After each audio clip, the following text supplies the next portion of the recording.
Another dingy day as people mosey about the streets like rats in a maze.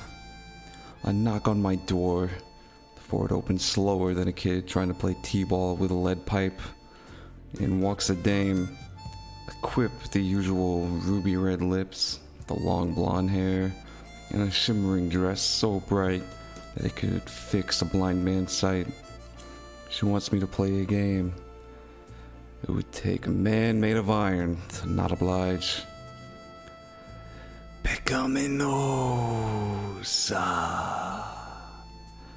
This game came out the other day on multiple platforms. I'll be reviewing the Nintendo Switch version. And to preface, I do find myself a fan of mystery and noir.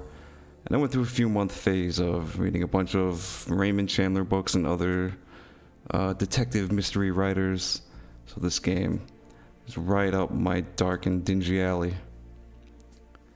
The game's aesthetics, its graphics, its soundtrack, all quite immersive.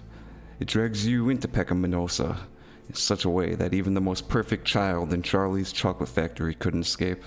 A golden ticket straight to Sin City.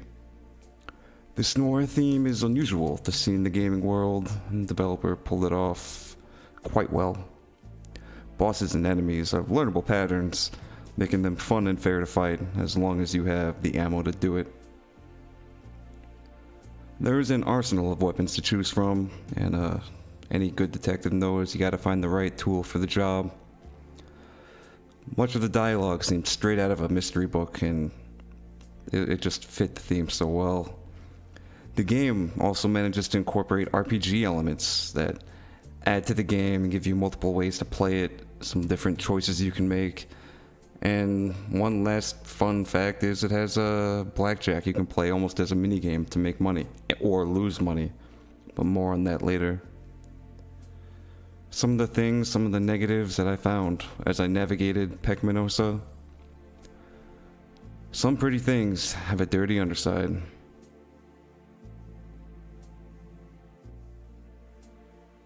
The mechanics and the controls, they can be kind of weird.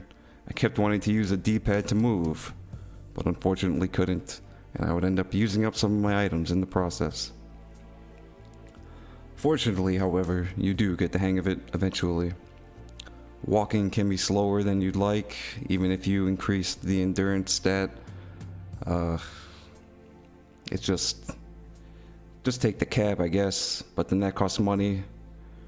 And if you don't have money, it's gonna be a problem. Money is what talks in this city. Ammo isn't as plentiful as you'd hope. I almost wonder if you could softlock the game if you run out of ammo on a boss and don't have enough to finish it, even with all the money in the world. If no one is selling ammo, you're in trouble. You'd be up the creek without a paddle indeed.